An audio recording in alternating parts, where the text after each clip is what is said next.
मुझे ये सुनकर बड़ी हैरानी हो रही है कि देश के यशस्वी प्रधानमंत्री आदरणीय श्री नरेंद्र भाई मोदी जी ने अटल टनल का उद्घाटन कर दिया और पूरे देश में देश की मीडिया देश की जनता को समर्पित कर दी।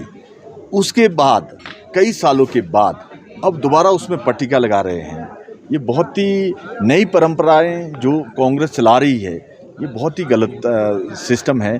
फिर तो जो 5 साल में जितनी भी पट्टिका आदरणीय श्री सुखविंदर सिंह सुक्खू जी लगाएंगे तो उसके बाद हमारी सरकार सारी बदल कर हम फिर सारी पट्टिकाएं क्या नहीं लगाएंगे। ये परंपराएं गलत है, इसको ना चलाया जाए। इसमें सरकार का पैसा लगता है, सरकार का पैसा नहीं है, हिमाचल प्रदेश की जनता का पैसा है, देश की जनता का पैसा है। इसका सदुपयोग करें। जिस तरह से आप दुरुपयोग कर रहे हैं इन पैसों का, आपने देखा होगा अभी हाल ही में जो डिजास्टर का पैसा आया था, किस तरह से उसकी बंदरबांट हुई है। एक पंचायत में 70-70 लाख दिए गए, कांग्रेस के पदाधिकारियों को पैसे बांटे गए। ये गलत परंपरा चला रहे हैं और जो गरीब वंचित शोषित जिनको मिलना चाहिए था, जिनका असलियत में नुकसान हुआ है, जिसका घर बार सब कुछ चला गया है, उनको मिल रहे हैं लाख रुपया। कुछ लोगों को मिल रहे हैं 2.5 लाख रुपया, जिनका मतलब कागज़ों में सिर्फ डंगा गया है। इस तरह से ये परंपराएं बहुत परंपराएं गलत चला रहे हैं। और अगर असली सेवा करना चाहते हैं, जो आपने डीनोटिफाइड किए 1000 इंस्टीट्यूशन, जहां लोग घर में दरबार में अपने घर में स्वास्थ्य सेवा लेते थे, जहां अपने गांव में रेवेन्यू की सुविधा उपलब्ध थी, जहां सारी सुविधाएं पिछली सरकार ने दी थी, जो आपने सारी डीनोटिफाइड की है, उसको नोटिफाइड करें, जनता को उसकी सुविधा मिलेगी। अभी हिमाचल प्रदेश के अंदर सैकड़ों बसें नहीं चल रही है। पहाड़ी के क्षेत्र में बागवान किसान इतने तड़प रहे हैं कि आप सोच नहीं सकते।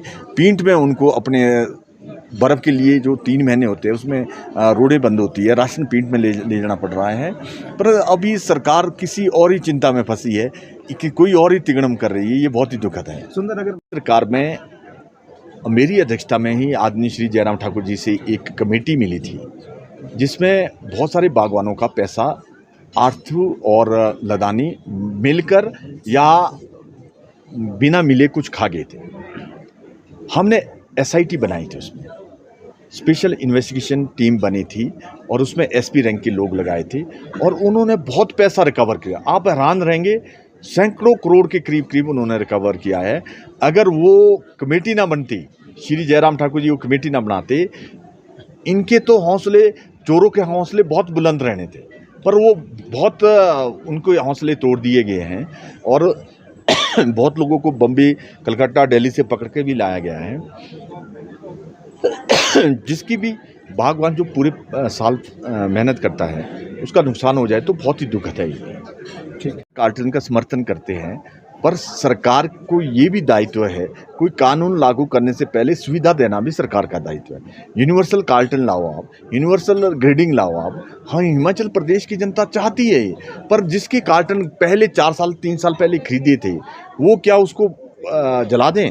क्या वो उसमें सेब ना लाएं? अगर कोई बेचारा जिसको जानकारी नहीं है, गांव में सारी जानकारियां नहीं होती, जिसके 150 पेटी है, वो अगर मार्केट में ला रहा है, उसको डराया धमकाया जाए वहाँ पर और उनको धमका के डरा के उसको जल्दी पैक करके कहीं चंडीगढ़ पंचकूला जाना पड़े, ये व्यवस्था गलत की है।